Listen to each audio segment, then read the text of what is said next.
Good morning, you awesome people. Today we are looking at the SSA 2025 self-storage report. I love it. If you don't know, I go through every single column, inch of it, and I give you my takeaways probably for next week or so. Today we're talking. Sorry, I'm in a I'm trying to go. I'm trying to speak really fast, and I'm out of breath. All I'm doing is just talking. Basically, I'm going to win the caravan. I'm recording this on Tuesday, and the wife is waiting for me, and she will not be happy if I don't come really quickly. But I know it's important to get these podcasts out, so she can wait. Good job she doesn't listen to this. Right. Okay. Security features. I am fascinated by this, absolutely fascinated. I must have spent a couple of hours looking into this and trying to understand it. This is what the report says. There has been an increase in criminal activity within the industry, and operators are turning to technology to improve their security with the aim of having more proactive security measures to identify suspicious people and criminal activity before it occurs. Now, hands up. I didn't actually know there's been an increase in criminal activity. I wasn't aware of that. But they've continued to say, hence the move towards monitored security cameras rather than security patrols. Many of the security monitoring service are using AI and other algorithms to identify suspicious activity in stores. Now, here's the talking points that they wanted to have a look at. They wanted to have a look at how many people are using monitored security cameras, security patrols and man guards, individual room alarms, computerized gate access controls, 24-hour access, CCTV inside all corridors, photo ID requirements, and CCTV perimeter and entrance. Now, what I want to do is spend a couple of minutes talking about these individual ones, and also I can point you in the direction of people who may want to help you out as well. So let's have a look at the results, and I think that it shocked me, to be perfectly honest. Here we go. Monitored CCTV. Right, let's have a look at it. Monitored CCTV. In 2023, around about 42% of sites had monitored CCTV. Now over 80% have monitored CCTV. That was massive. I think that's a massive increase. And I do think a guy called Ant Hebelwaite, I always call you Ant Heb, I always get it wrong. Anyway, Ant Heb, I think he does a tremendous job on LinkedIn talking about it. Him and DSOC, I think they do a brilliant job for the industry and talking about it, just making people more aware of it. To be honest, before I saw Ant on LinkedIn, I never even thought about monitoring my CCTV because I just presumed it'd be too expensive. But I can't describe to you.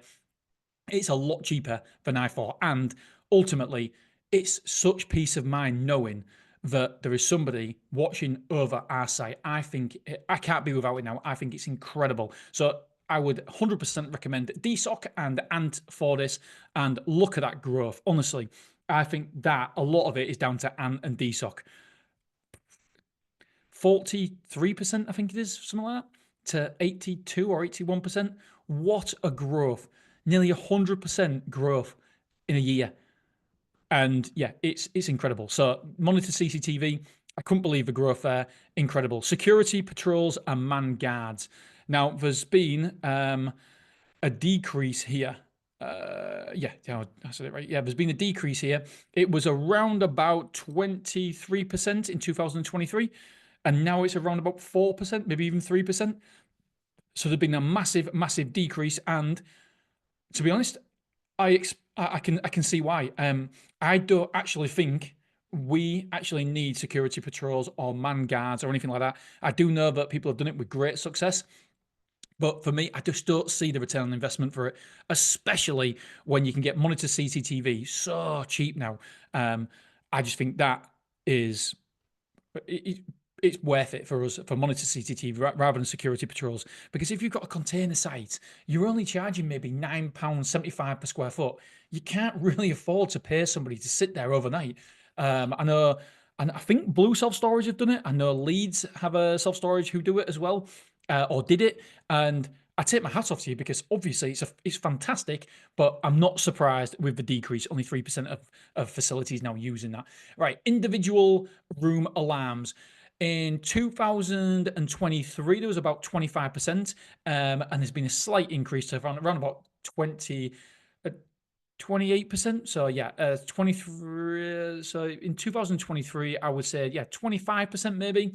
and 24%, and now moving up to 27, 28% of people individual roomed alarms. Now, we used to have this. We do have it in most of our sites. But if I'm honest, with monitoring CCTV, I've said here we probably don't need it as much. So yeah, it'd been a small increase, but not massive. The next one is 24-hour access. There has been a decrease, a massive decrease. This surprised me. This shocked me.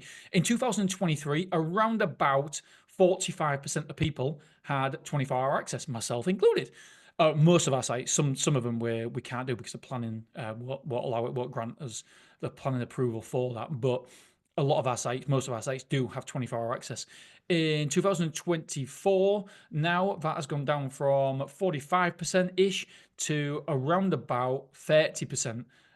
So yeah, it's a big decrease there. And I suppose it does make, now I've thought about it, now I've looked at this, it does make sense, because if there is an increase, and obviously there is, in criminal activity, then limiting the amount of hours that you can access it, then it does make perfect sense, because ultimately, when is somebody going to rob your site? Probably in the middle of the night when people aren't there, when most customers won't be on site. And ultimately, if somebody is coming on site at 2 in the morning, 1 in the morning, then do you really want that sort of customer there? So yeah, interesting. I've never really thought about 24-hour access as a negative before, but if I put myself in the customer's shoes, then I'm thinking, wait a second, people can be walking around this site 2 o'clock in the morning, 3 o'clock in the morning, and they could actually potentially break into my unit. If I'd feel personally as a customer more safe and secure if there was only access granted between hours of, I don't know, 10 p.m. From 6 a.m. to 10 p.m. something. So maybe it's something to look for. Maybe it's something to look out for. I've never actually questioned it before. I've just always thought more hours access, the better for people. But is it really? Right, CCTV inside corridors. I am shocked that over 40% of self-storage facilities have CCTV in all corridors. But it's something that I will probably look at now. I've been thinking about it for some time, especially with the cost now of CCTV coming down. Again, if you want some help, I have got you covered.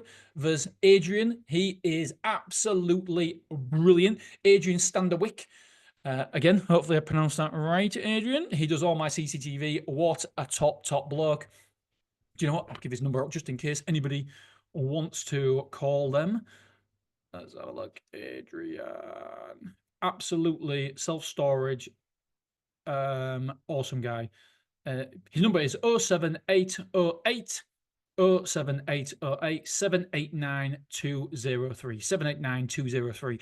Them guys cannot do enough for you. So if you are looking for CCTV in your self-storage or whatever you're doing, then I would 100% recommend this guy. He is tops, and I mean tops.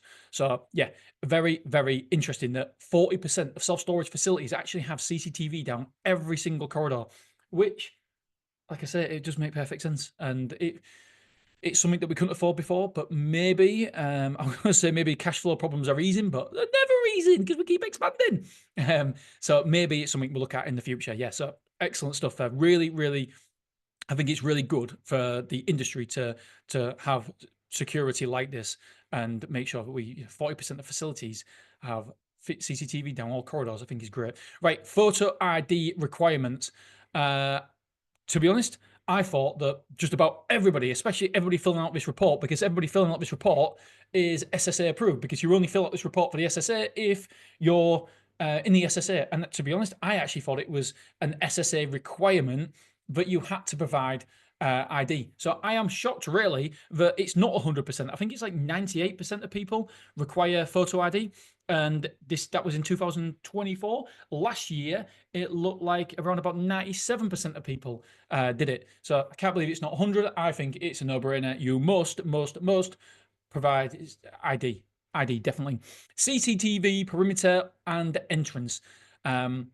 So I think that basically means, do you have CCTV on the perimeter and on the entrance?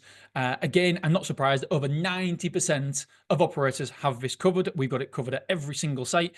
I think it's a must. Knowing what time people come in, knowing what time people leave, actually seeing that on camera. Obviously, we've got an access control system anyway, so we can know what time people come in and go and stuff like that. But I think it's a must. I am surprised that this has decreased in the last year, though. I can't understand that. I don't know why it's decreased. Mind you, it's only decreased 1% or 2%. It's around about 95% of people have CCTV now, and I think it was 93%. Yeah, it was, sorry, it's 95 last year, about 93 this year. So yeah, I'm surprised that we've actually decreased there. But yeah, it's, for me, it's a must. Over 90%. Yeah, well done, everybody. I think, as do you know what this has done? This has made me feel really, really proud of self-storage operators, because we're doing things the right way. We aren't cutting corners. We are putting security as number one, or certainly high priority. And I love that. I genuinely feel really, really proud to be part of this industry when it's got all this covered. I think it's brilliant, absolutely brilliant. So yeah, way to go, self-storage industry. Tomorrow, we're talking online bookings, and we are talking technology adoption. So yeah, tune in tomorrow, guys and girls. Love you, appreciate you. I will see you tomorrow.